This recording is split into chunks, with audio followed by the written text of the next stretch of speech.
So today I'm going to talk about the flower essence Star of Bethlehem.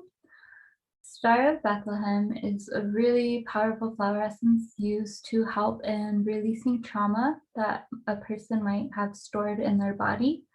The bottle says that it neutralizes grief. It's the bottle. And just to be clear, yes, it does neutralize grief because it helps it flow out of the body, usually through crying or however is safest at the moment for a person to release their grief. With neutralization, I realize some people might not realize that word doesn't mean the grief is totally gone.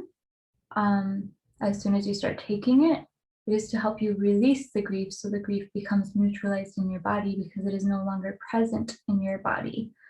And the reason I want to talk about this is because my little brother, Justin, was telling me how somebody important in his life has really bad anxiety, and a holistic practitioner gave them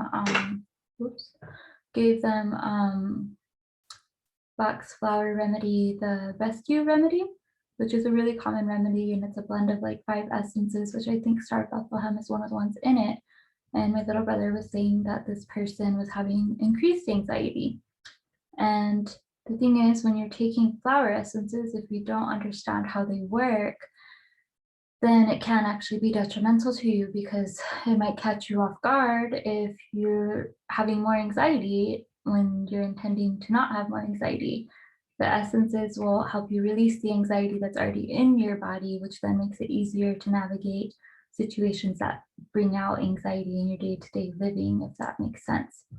So him talking about that kind of bothered me because I understand what it's like to have unexpected emotions kind of catch you off guard, especially if that's like not what you were intending.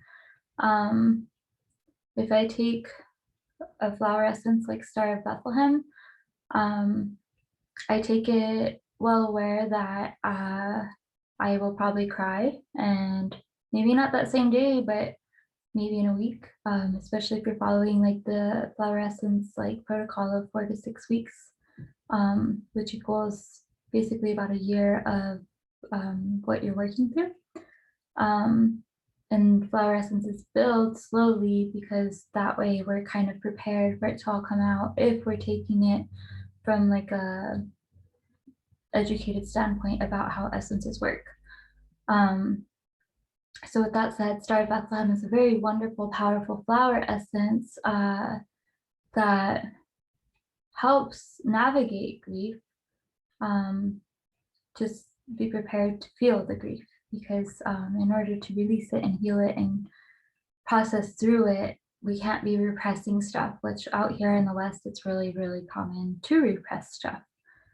So people might think of neutralizing grief as bypassing grief, which that's not how flower essences work. They do not help you bypass things, they help you actually feel things.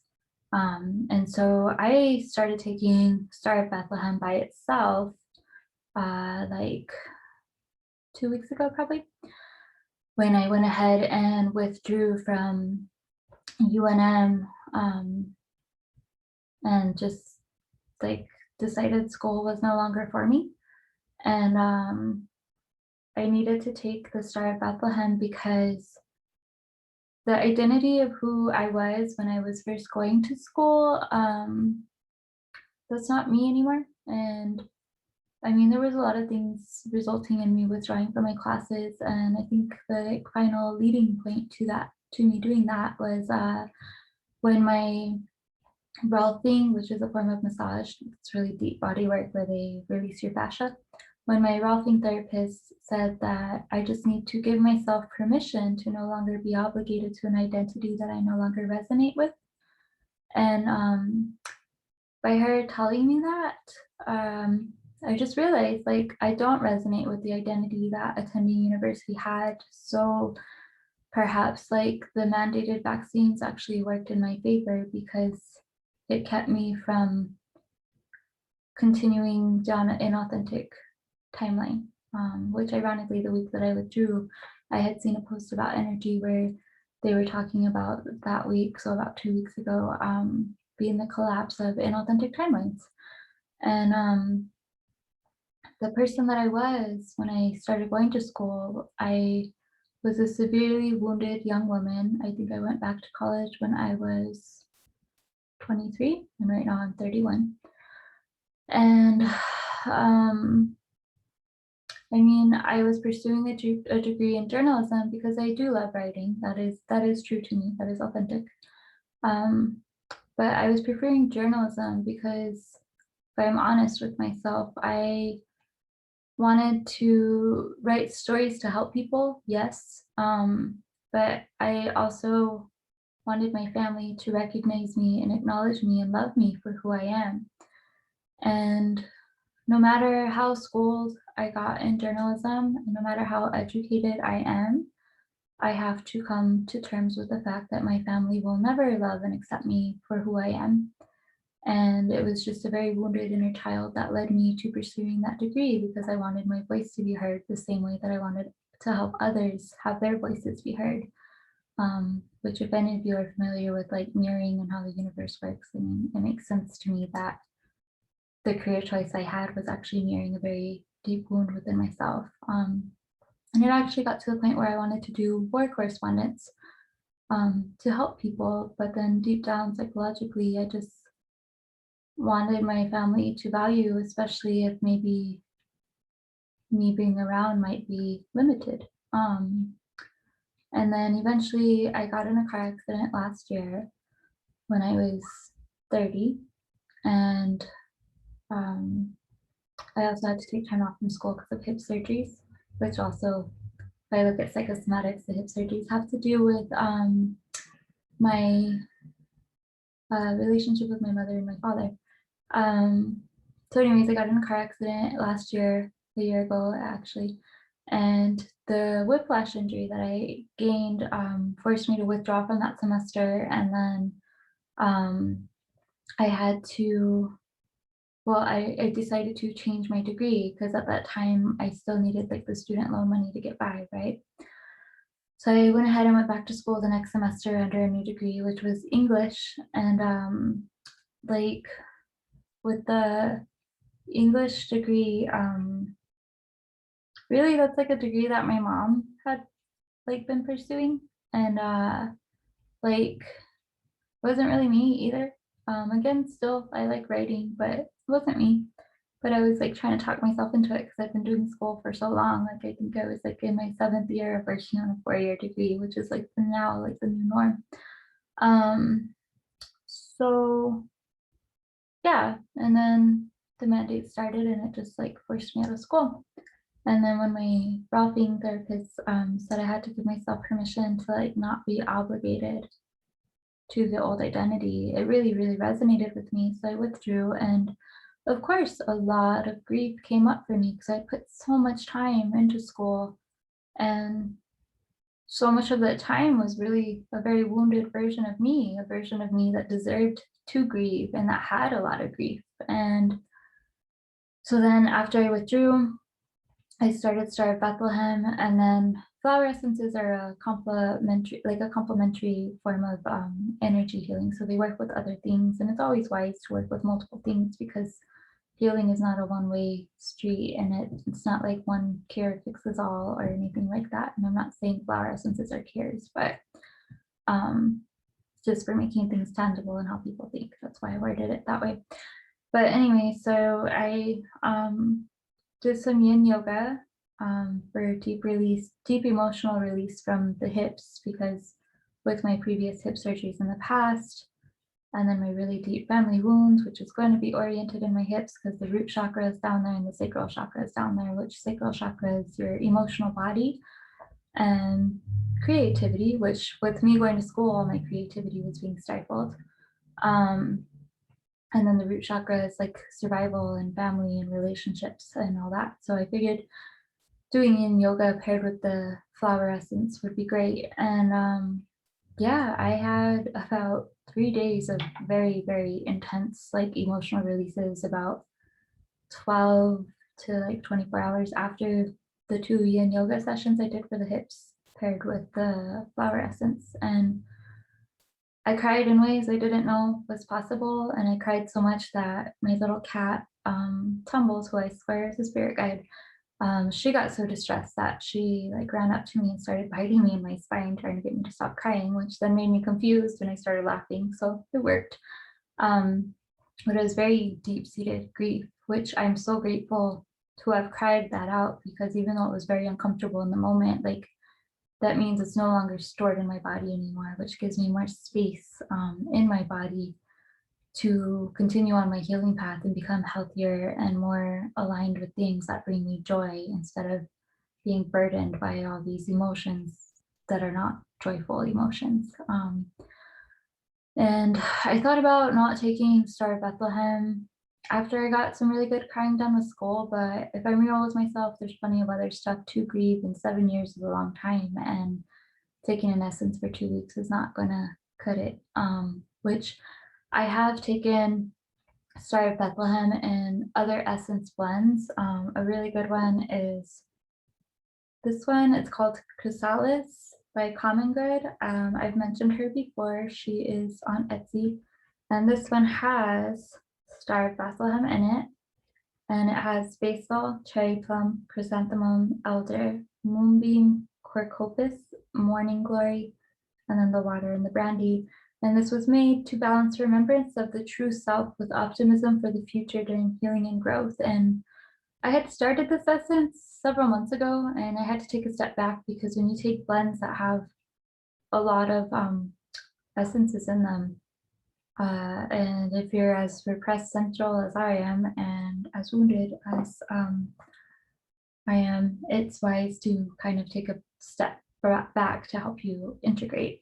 So I have worked with with Star of Bethlehem, because I think Star of Bethlehem is in another one of her blends. I think it might be her Family Ties blend. That one was really, really deep for me, and it helped me work through a lot of stuff in psychotherapy and counseling. And of course, it wasn't Star of Bethlehem that did all of it, but I know it helped get the energy moving for the grief. Which Star of Bethlehem, if you go to certified flower essence practitioner, a lot of them use Star of Bethlehem for people with like PTSD and anxiety, because it's just a really good flower that works on helping move out trauma from the body. And it doesn't matter if it's a small trauma or a big trauma. Like trauma is anything, to me anyways, trauma is anything that seriously disrupts your nervous system for like more than a day. And I mean, it could be something like losing a job that you worked forever, or it could be like really like smashing your finger in a door or stubbing your toe really, really hard, but it like really hurt and it upset your nervous system, because like pain is upsetting. And I mean, of course, it could be like rape, or like struggling with addiction, or having someone that has addiction in your family. Those are all traumatic too. Sometimes other people's traumas can indirectly or directly impact us. Like I have a little brother that's recovering from drug abuse, and yeah, like during his peak moments, those were some of the hardest years of my life, and that was going on while I was in school, of course. And so yeah, Star of Bethlehem is like a go-to for a lot of practitioners. Some people say it's wise to give Star of Bethlehem to a baby when it is born, because birth is traumatic. Like you come out of your mom, you come out of this nice, cozy little warm spot, and then all of a sudden bright lights and people you don't know, and you're taken away from your parent. So I mean, that's traumatic. And some people never really recover from birth trauma, also the mother and the child. So I mean, that's something to think about too. So yeah, Star of Bethlehem's really, really great. It can help with some physical stuff, as well as the mental and emotional. Flower essences are more for mental, emotional, and gem essences are a bit more for the physical stuff. But I mean, it's all about intention too. If you know an emotional issue caused something in your body, then yeah, you can totally work with Star of Bethlehem to kind of move that emotion out and free up that space in your body, so you can feel better. But in order to do work like that, you got to be open and trusting to the capabilities of the flower essence as well as the capabilities of your higher self and your higher team, all of the divine light. Not all higher team members are of the light because this world we live in is a duality world. So, I mean, if you want to go down the path of non-light, you have team members there to help you do that, which is great. But at the same time, I mean, chances are if you're watching this, you're someone that's trying to walk in the light. So yeah, you kind of have to surrender when you're taking flower essences, and you have to step past skepticism. And I mean, that makes me even think about psychosomatics and like the stuff I've been studying about the mind-body connection and stuff like that. Like, you got to get past the Western way of thinking where people think like the body and the mind are not connected or whatever. The body and the mind are very, very connected. The emotions are very connected. Like the ancients knew this stuff, and I don't think we're greater than them. We evolved from them, and we should honor the knowledge that has been passed down, even if it has been twisted over the years. Honor it on a soul level, because on a cellular level, we do know that a lot of the teachings from the healing arts and the mind body stuff of the older civilizations has truth to it. But anyways, yeah, with mind body work, it's really important to move your ego out of the way. Like, yes, we have an ego, it's here for a reason, or like we wouldn't incarnate with an ego, or I shouldn't say incarnate with an ego, we wouldn't experience an incarnation with an ego. But move the ego out of the way and be real with yourself. And I mean, taking flower essences is like a form of shadow work too, because when you start looking at flower essences and what they can do for you, and you go beyond like physically what they can do for you, and you go emotionally for what they can do for you, you're probably going to help yourself physically a lot more. And I mean, a lot of people aren't able to like face themselves on that level. I don't know why. They must feel like shameful about it, or I don't know. And for me, I used to get really, really triggered when I had to face myself on that level. But there comes a point where you just realize, like, dang, if I'm real with myself and I actually self-actualize and work on these like not so great parts about me, and actually get out of my way and let essences and my body and mind connect and heal that connection between spirit and body, yeah, I start feeling better. Like, I don't know. It's just pretty cool, and I like talking about this stuff. Sorry, I went on a little tangent. But anyways, that's Star of Bethlehem. I'll put a link in the little link bar on YouTube, and I'll also link in the Common Good one. And there was a good Star of Bethlehem article that I was reading earlier that I'll link in as well. And I'll also put my Etsy on there. There's not any Star of Bethlehem in my shop, but I do have other flower essences. And I'll also include my Patreon link because I am working on creating that so I can get paid for the content that I make, because this does take time and research and stuff like that to talk about. And yeah, I look forward to hearing from you. You can message me on Instagram at Flow and Glow Reiki, or you can go ahead and just message me on Etsy. Yeah, take care. Namaste. Aho.